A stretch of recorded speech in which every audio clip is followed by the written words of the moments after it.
सागर वाले जंगल में सभी पक्षी बहुत अमीर थे। वहीं जंगल के एक कोने में चंदू चिड़ा अपने परिवार के साथ रहता था। चंदू चिड़ा एक गरीब कुम्हार था। वो मिट्टी के बर्तन बनाकर बेचा करता था और उसी से अपने परिवार का गुजारा करता था। दिवाली करीब आ रही थी, इसलिए उसने ढेर सारे मिट्टी के दिए बनाए और उन्हें बेचने के लिए जंगल में निकल जाता है। लेकिन चंदू चिड़े को दिए से कोई खास कमाई नहीं होती। एक दिन वो दिए बेचते बेचते थक जाता है। सारा दिन गुजर गया लेकिन अभी तक एक भी दिया नहीं बिका। अब मैं मानो और बच्चों के सामने क्या मुंह लेकर जाऊंगा। परसों जंगल में दिवाली है और हाल ये है कि मेरे पास दिवाली का सामान खरीदने के पैसे नहीं हैं। यही सोचते सोचते चंदू चिड़ा अपने दिए उठाता है और वापस खाली पंखों घर लौट जाता है। घर के बाहर उसकी पत्नी मानो चिड़िया और दोनों बच्चे अपने पिता के इंतजार में बैठे हुए थे। अपने पति का उतरा हुआ चेहरा देखकर मानो चिड़िया सब समझ जाती है। चलो बच्चों, अंदर चलो, आपके पापा थके हुए हैं। बच्चे भी समझ जाते हैं कि उनके बाबा आज भी खाली पंखों ही आए हैं। बच्चे सुबह से पटाखों की आस लगाए बैठे थे। फिर वो दोनों बहन भाई चुपचाप अंदर चली जाती है। भैया, हमारे साथ हमेशा ऐसा ही होता है। लगता है इस बार भी दिवाली हमें खाली पंखों ही मनानी होगी। मीना बहन, हम इतने गरीब क्यों हैं? ऊपर वाला हमें अमीर क्यों नहीं बनाता? कितने दिन हो गए, मैंने तो मिठाई की शक्ल तक नहीं देखी। सोचा था इस दिवाली में ढेर सारी मिठाई खाऊंगा, लेकिन भैया, लेकिन कुछ नहीं, देखना सब ठीक हो जाएगा। घर के बाहर मानो चिड़िया चंदू चिड़े को समझाती है।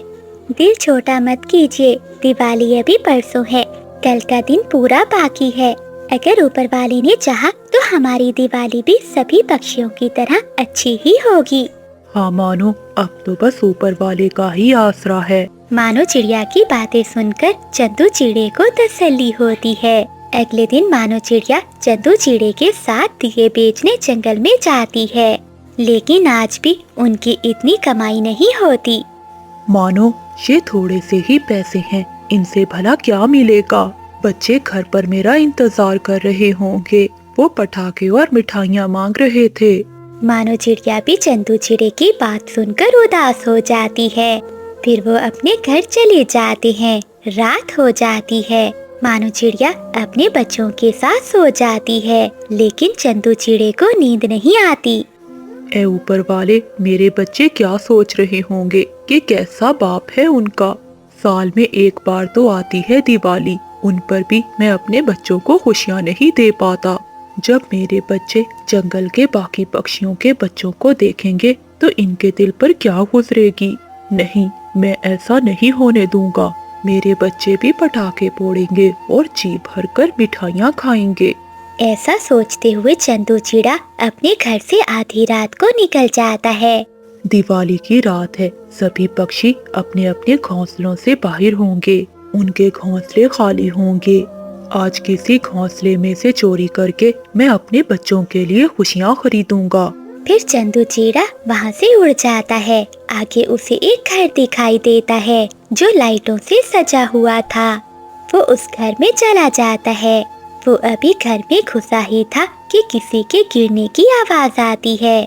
घर में से बच्चे के रोने की आवाज आती है। अरे, मैं तो फंस गया। लगता है दूसरे कमरे में कोई है, मुझे यहाँ से जाना चाहिए। लेकिन दूसरे कमरे से वो बच्चा लगातार रोए जा रहा था। जाकर देखता हूँ, कहीं बच्ची अकेली तो नहीं। एक बार चुपके से देख लेता हूँ। ऐसा सोचते हुए चंदू चिड़ा दूसरे कमरे में जाता है। एक छोटी कवि अपने घोंसले से नीचे गिरी हुई थी।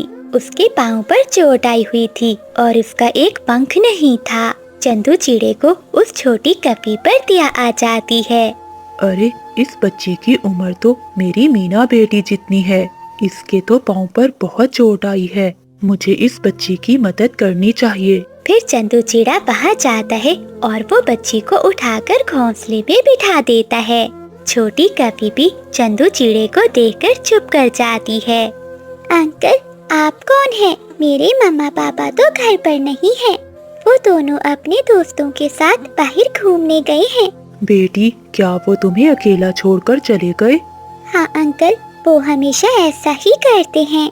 मुझे कहीं भी अपने साथ नहीं लेकर जाते क्योंकि मैं उड़ नहीं सकती।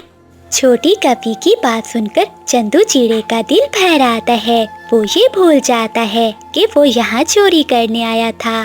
बेटी, तुम चिंता नहीं करो, मैं तुम्हारे पाँव पर दवा लगा देता हूँ। वैसे तुम्हारा नाम क्या है? मेरा नाम मुन्नी है। आप कौन हैं और कहाँ से आए हैं?